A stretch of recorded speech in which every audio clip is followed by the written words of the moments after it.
उसमें आपने बोला कि हक के लिए लड़ो, हक के लिए बोलना ससुराल से क्या उचित है? अपने हक की बात तो करनी चाहिए। नहीं, वो बोलते हैं कि तू मेरा बेटा नहीं है। कौन बोलता है? मेरा ससुरा बोलता है। अच्छा, तू मेरा बेटा नहीं है? हाँ, कहता है कि और किसी तो बोला का... बेटा नहीं हूँ, मैं तो बेटी हूँ, ऐसा नहीं, बोला मेरा करो। पति को बोलता है। अच्छा, पति को? हाँ, कहता मेरे 2 ही बेटा है, तेरा को हिस्सा नहीं दूंगा, तू मेरा बेटा नहीं है। तो मतलब तो ये पति कौन, मतलब तीसरे नंबर के भाई हैं? बिचला है, छोटा। छोटा। तो बाप बोलता है कि तू मेरा बेटा नहीं है? तू मेरा बेटा नहीं है। अरे बाप का दिमाग खराब हो गया है, और बेटे को नहीं पहचान रहा है। हाँ, मतलब उस जमीन जायदाद के लिए वो अंधे हो गए।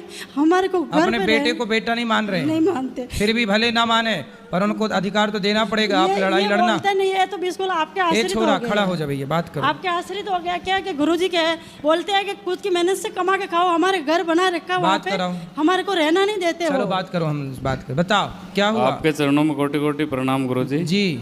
वो गुरुजी शुरू से ही ऐसे ही करते हैं वो तो। पिताजी?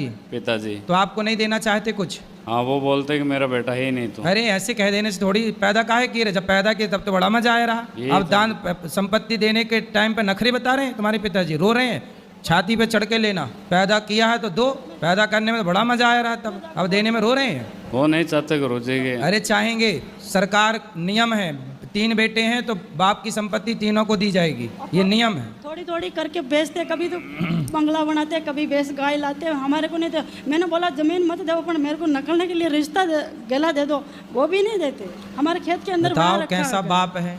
केवल बच्चे ही गलत करते हैं ऐसा नहीं, ये कलयुग है, यहाँ माँ बाप भी कई बार गलत करते हैं। मैंने बोला कि आपने पढ़ा लिखा कर योग बना दिया, तो अब हमारी बारी है सेवा करने की। क्या तेरे क्या सामर्थ्य है सेवा करने की? हम क्या बूढ़े हो गए क्या तू मेरी सेवा करेगी? तो बोले सदा जवान रहोगे, कभी तो बुढ़े होगे। हाँ, कहती है दो धन की भक्त बन के हमारे को सिखा रही है कि मैं सेवा करूँ।